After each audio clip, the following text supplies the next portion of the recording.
আসসালামু আলাইকুম প্রিয় শিক্ষার্থী।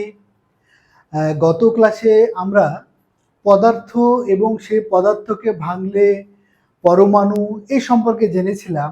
এবার ওই পরমাণু অর্থাৎ পরমাণুকে ভাঙলেও কিন্তু কিছু কণিকা পাওয়া যায়। আজকে আমরা সেই বিষয়ে আলোচনা করব, অর্থাৎ পদার্থের মূল কণিকা। আসলে এখন তো আমরা জানি যে পদার্থের মূল কণিকা বলতে আমরা কি বুঝবো। অর্থাৎ আমরা যে পরমাণুগুলো সম্পর্কে জানি, অনেক রকমের পরমাণু, যেমন পরমাণু বলতে গেলে হাইড্রোজেন, অক্সিজেন, নাইট্রোজেন, কার্বন, এই সকল পরমাণু। এই পরমাণুগুলোকে যদি আমরা যে কোনোভাবে ভাঙলে কিছু কিছু যেসব কণা আবিষ্কৃত হয়েছে, ঠিক আছে, সেগুলোকেই বলবো আমরা একটা পরমাণুর মূল কণিকা। অর্থাৎ এখানে যে পরমাণুগুলো, হাইড্রোজেনের একটা পরমাণু, অক্সিজেন, নাইট্রোজেন, কার্বন, এই পরমাণুগুলোকে যদি আমরা ভাঙলে যে সকল কণিকাগুলো আমরা পাবো, এগুলোকেই বলবো একটা পরমাণুর মূল কণিকা। তো এখন আসি পরমাণুর মূল কণিকা কিন্তু একটু প্রকার আছে, ভাগ আছে। মূল কণিকাগুলো তিন রকমের হতে পারে। একটা হতে পারে স্থায়ী স্থায়ী মূল কণিকা, আরেকটা হতে পারে অস্থায়ী মূল কণিকা, আরেকটা হতে পারে কম্পোজিট কণিকা। স্থায়ী, অস্থায়ী এবং কম্পোজিট কণিকা। এখন প্রথমে আসি আমরা যে স্থায়ী কণিকা। স্থায়ী মানে বুঝতেই পারছো, স্থায়ী বসবাস, যেমন আমরা বলি মানে থাকবেই সেগুলো, এই টাইপের। তো সেই স্থায়ী মানে কি, সাধারণত হাইড্রোজেন পরমাণুর এখানে যে হাইড্রোজেন, যার প্রোটন সংখ্যা 1, ভর সংখ্যা 1, এই পরমাণুটা ছাড়া সব মৌলের প্রতিটি পরমাণুর গঠন কি হবে, যে একক রূপে মেনলি থাকে ইলেকট্রন, প্রোটন এবং নিউট্রন, এই তিনটা বিষয় থাকে। অর্থাৎ এখানে কি কি হলো, ইলেকট্রন, প্রোটন এবং নিউট্রন, মেনলি এই তিনটা থাকবেই। তাই এই তিনটাকেই বলবো আমরা মূলত একটা পরমাণুর যেটা স্থায়ী মূল কণিকা। মেনলি একটা পরমাণু মানে এই তিনটা কণিকা থাকবেই, ইলেকট্রন, প্রোটন, নিউট্রন, তবে হাইড্রোজেন পরমাণুর এইটা ছাড়া। ঠিক আছে, সবগুলোর মধ্যে কিন্তু তিনটা কণিকা থাকে, তাই এই তিনটা কণিকাকে বলা হয় পরমাণুর মূল কণিকা।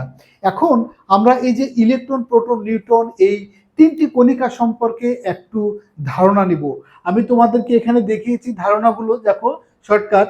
যেমন এটা কি একটা ইলেকট্রন, ঠিক আছে, ইলেকট্রনকে যেমন এখানে কণিকার নাম এবং প্রতীক। কণিকার নাম এটা ইলেকট্রন, ইলেকট্রন মানে এখানে স্মল ই দিয়ে প্রকাশ করা হয়, বা ইলেকট্রনকে এভাবেও প্রকাশ করা হয়। আবিষ্কার করেছিলেন জে জে থমসন 1897 খ্রিস্টাব্দে, ঠিক আছে। এবং এদের আধান সম্পর্কে এখানে তথ্য যে -1.6 × 10⁻⁻19, এটা সি, অর্থাৎ কুলম্ব, এত কুলম্ব। এবং এটা আরেকটা হতে পারে -4.8 × 10⁻⁻10 ইলেকট্রোস্ট্যাটিক্স ইউনিট, ঠিক আছে। আবার এটার প্রকৃত ভর কত, 9.11 × 10⁻28 গ্রাম। প্রোটনের ভরের তুলনায়, মানে আপেক্ষিক, কারোর সাথে তুলনা করে প্রোটনের ভরের তুলনায় এটার আমি আধান এবং ভর লিখেছি, আধান -1 এবং ভরটা হবে প্রোটনের ভর 1/1838।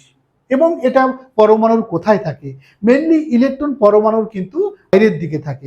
আমরা যদিও পরমাণুর গঠন সম্পর্কে পরবর্তী ক্লাসে আছে, সেগুলোতে আমরা আলোচনা করব ইনশাল্লাহ।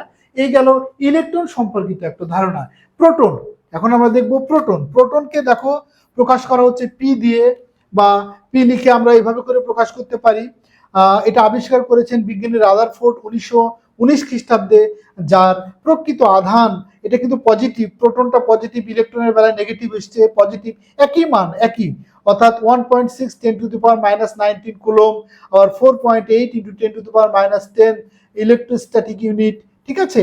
এই যে একই মান, শুধু মাইনাস, আর এদের বেলায় হবে প্লাস, ইলেকট্রনের বেলায় মাইনাস, প্রোটনের বেলায় প্লাস। এবার এখানে প্রকৃত ভর 1.673 × 10⁻⁻24 গ্রাম, যেটা প্রোটনের তুলনায় আধান +1 এবং ভর 1, এবং যার অবস্থানটা থাকবে নিউক্লিয়াসে। আরেকটা আছে কি নিউট্রন।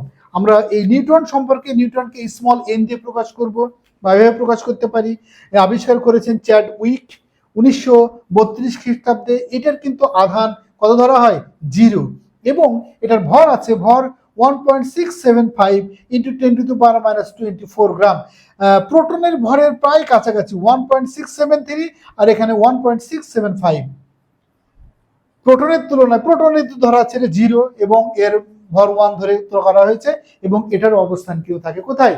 নিউক্লিয়াসে। হ্যাঁ, আমি তোমাদের এখন একটা পরমাণুর প্রোটন, নিউট্রন, ইলেকট্রন এগুলো কোথায় থাকে সেই সম্পর্কে তোমাদের আমি একটু ধারণা দিচ্ছি।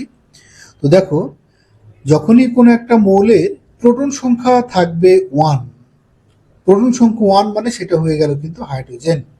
এখন আসি, এখানে প্রোটন সংখ্যা 1, এখানে হাইড্রোজেনে ইলেকট্রন থাকে 1, তবে এই ইলেকট্রনটা দেখো কোথায় থাকছে?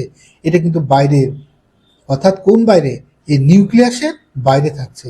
এটা হয়ে গেল কিন্তু হাইড্রোজেন, যেখানে কিন্তু কোনো নিউট্রন নয়।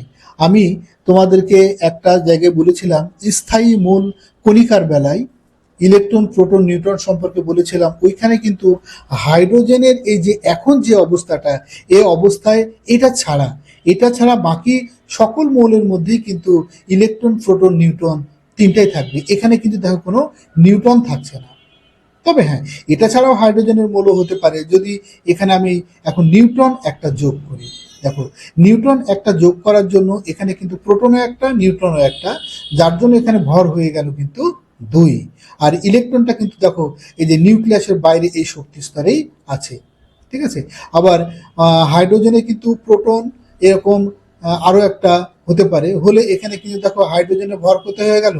এখানে টোটাল ভর হয়ে গেল 3, অর্থাৎ এখানে প্রোটন একটা আর নিউট্রন 2টা, তার মানে প্রোটন, নিউট্রন সবসময় নিউক্লিয়াসেই থাকছে।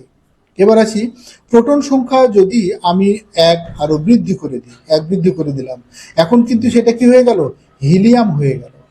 ঠিক আছে, হিলিয়াম হয়ে গেল। তবে হিলিয়ামে কি ইলেকট্রন হয় কিন্তু 2টা, এই জন্য আরেকটা ইলেকট্রন যখন দিব, সেই ইলেকট্রনটা কিন্তু নিউক্লিয়াসের বাইরে এই শক্তি স্তরে চলে গেল। অর্থাৎ এখানে প্রোটন সংখ্যা 2টা এবং নিউট্রন সংখ্যা 2টা, ভর টোটাল 4 এবং 2টা ইলেকট্রন দেখো নিউক্লিয়াসের বাইরে শক্তি স্তরে। আর প্রোটন আর নিউট্রন কিন্তু 2টা মিলে আছে কোথায়? নিউক্লিয়াসে। এবার আমরা যেমন যদি কার্বনের কথা চিন্তা করি, কার্বনের প্রোটন কত? 6, 3, 4, 5। দেখো, এই প্রোটন সংখ্যা বৃদ্ধির ফলে এখানে কিন্তু কি পরমাণুগুলো চেঞ্জ হয়ে যাচ্ছে। অর্থাৎ প্রোটন সংখ্যা দেখো, আমি যখন এখানে করে দিলাম 6, এখন কিন্তু সেটা হয়ে গেল কার্বন। তবে কার্বনে কি ইলেকট্রন থাকে কিন্তু 6টা, এখানে 2টা ইলেকট্রন আছে। ইলেকট্রন যদি দেখো একে একে যোগ করি, প্রথম শক্তি স্তরে 2টা ইলেকট্রন হয়ে গেছে। এখন কিন্তু ইলেকট্রনগুলো যাবে কোথায়?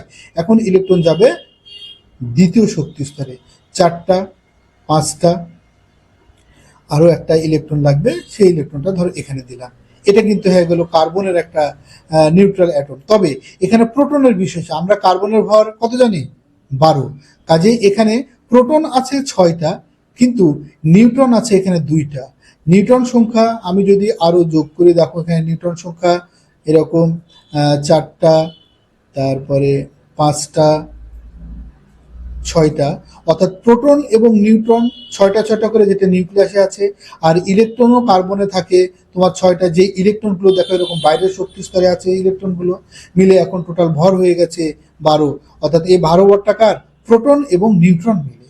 আমি যদি এখানে নিউট্রন সংখ্যা আরো 1 বৃদ্ধি করি, মৌল কার্বন থাকবে, কেন? এখানে প্রোটন তো 6টা আছে, এই জন্য কার্বনই থাকবে। তবে দেখো ভর হয়ে গেল 1 বৃদ্ধি পেয়ে 13 হয়ে গেল। ঠিক আছে, এরকম আরো 1 বৃদ্ধি করি, তাহলে আরো ভর 1 বৃদ্ধি পেয়ে 14 হয়ে গেল। কিন্তু এখানে প্রোটন সংখ্যা যেহেতু 6টাই আছে, এই জন্য এই মৌলটা কি থাকবে? কার্বনই থাকবে। তো যাই হোক, আমাদের এখানে মেইনলি বোঝার বিষয় যে একটা মৌলে প্রোটন এবং নিউট্রন সবসময় এটা থাকছে কোথায়? নিউক্লিয়াসে। আর ইলেকট্রনগুলো থাকছে এরকম নিউক্লিয়াসের বাইরে শক্তি স্তরে। এই মোটামুটি ইলেকট্রন, প্রোটন, নিউট্রন কে কোথায় থাকে এই সম্পর্কে আমাদের একটু ধারণা। এই মোটামুটি আমাদের 3টি স্থায়ী কণিকা, এই 3টি স্থায়ী কণিকা সম্পর্কে আমরা একটু ধারণা পেলাম। এবার আমরা দেখব পরমাণুর স্থায়ী কণিকা হলো, এবার আমরা দেখব অস্থায়ী মূল কণিকা। কোনো মূলের পরমাণুতে খুব অল্প সময়ের জন্য অস্থায়ীভাবে কিছু কণার অস্তিত্ব পাওয়া গেছে, এদেরকেই মেনলি পরমাণুর অস্থায়ী কণিকা বলে। 2টা বিষয়, খুব এটা অল্প সময়ের জন্য এবং অস্থায়ীভাবে। অল্প সময়ের জন্য অস্থায়ীভাবে কিছু কিছু কণিকা পাওয়া গেছে, এদেরকেই বলবো আমরা অস্থায়ী মূল কণিকা। যেমন এখানে অনেক উদাহরণ দেওয়া আছে, নিউট্রিনো, অ্যান্টিনিউট্রিনো, তারপরে গ্র্যাভিট্রন, পজিট্রন, মেসন, বোসন, পায়ন, মিওন। মোটামুটি এরকম প্রায় 100, অর্থাৎ প্রায় 100টা এই অস্থায়ী মূল কণিকা প্রায় 100 রকমের পাওয়া গেছে। এই যে আমরা স্থায়ী কণিকা বললাম, অস্থায়ী কণিকা বললাম, এই স্থায়ী অস্থায়ী এই দুই রকমের কণিকার পাশাপাশি এদের থেকেও অনেক ভারী একটা কণিকার বিভিন্ন পরমাণু থেকে কিন্তু নির্গত হয়। মানে স্থায়ী অস্থায়ী ছাড়াও এদের থেকে তুলনামূলকভাবে ভারী একটা কণিকা বিভিন্ন পরমাণু থেকে নির্গত হয়। একেই বলবো আমরা কিন্তু কম্পোজিট কণিকা। কম্পোজিট কণিকা যেমন এখানে লিখেছি আমি আলফা কণা। আলফা কণা মানে দেখো এই যে এটা হচ্ছে আলফা কণা, অর্থাৎ হিলিয়াম পরমাণু থেকে 2টি ইলেকট্রন সরিয়ে নিলে যে কণা, সেটাকেই বলবো আমরা মেনলি এখানে আলফা কণা। পরমাণু অর্থাৎ হিলিয়াম পরমাণুর কিন্তু প্রোটন সংখ্যা থাকে কয়টা? 2টা। দেখো 2টা প্রোটন দিলাম, সেখানে ইলেকট্রন থাকে কয়টা? 2টা, দিলাম 2টা ইলেকট্রন, হিলিয়াম পরমাণু যেহেতু 2টা ইলেকট্রন। এবং এখানে প্রোটনও নিউট্রনও থাকবে কিন্তু কয়টা? 2টা, নিউট্রনও 2টা। এ হচ্ছে হিলিয়াম পরমাণু, যেখানে প্রোটন সংখ্যা 2, নিউট্রন সংখ্যা 2, যে 2 আর 2 4 মিলে এটা থাকছে নিউক্লিয়াসে, মিলে ভর হয়ে গেল 4, আর 2টা ইলেকট্রন থাকছে নিউক্লিয়াসের বাইরে শক্তি স্তরে। আমরা এখন বলেছিলাম এখান থেকে যদি 2টি ইলেকট্রনই সরিয়ে নেওয়া যায়, একটা ইলেকট্রন সরালাম, যার জন্য এখানে হয়ে গেল +1 একটা দান করে।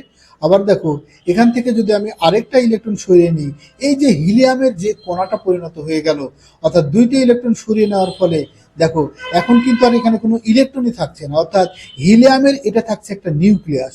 2টা প্রোটন আর 2টা মিলে নিউট্রন, প্রোটন আর নিউট্রন মিলে কিন্তু এখানে নিউক্লিয়াসে অবস্থান করছে। এটাই কিন্তু আলফা কণা, অর্থাৎ ইলেকট্রন 2টাই সরিয়ে নিলে এরকম দ্বিধনাত্মক আধান বিশিষ্ট হিলিয়ামের যে পড়ে থাকছে নিউক্লিয়াস, নিউট্রন কণা, এটাকে বলবো আমরা মোটা কম্পোজিট কণিকা। তাহলে এই জানলাম আমরা একটা পরমাণুর মূল কণিকা সম্পর্কিত বিষয়। আমরা 3 রকমের জানলাম: স্থায়ী কণিকা, অস্থায়ী কণিকা এবং কম্পোজিট কণিকা। স্থায়ী কণিকা 3 রকমের: ইলেকট্রন, প্রোটন, নিউট্রন, তার সম্পর্কে আমি আলাদা আলাদা করে বলেছি। আর অস্থায়ী কণিকা মানে এগুলো পরমাণুতে খুব কম সময়ের জন্য এবং অস্থায়ীভাবে ওই কণিকা পাওয়া যায়, যাদেরকে বলবো আমরা অস্থায়ী। যেমন আমি এখানে অনেকগুলো উদাহরণ দিয়েছি। এবং কম্পোজিট কণিকা এই স্থায়ী অস্থায়ী কণিকার থেকেও ভারী এক ধরনের কণিকা, যেগুলো বিভিন্ন পরমাণু থেকে নির্গত হয়। ঠিক আছে, যেমন তার উদাহরণ আমি লিখেছি আলফা কণা এবং নিউট্রন। তাহলে এই হলো আমাদের পরমাণুর মূল কণিকা। তো সবাই ভালো থাকো, খোদা হাফেজ।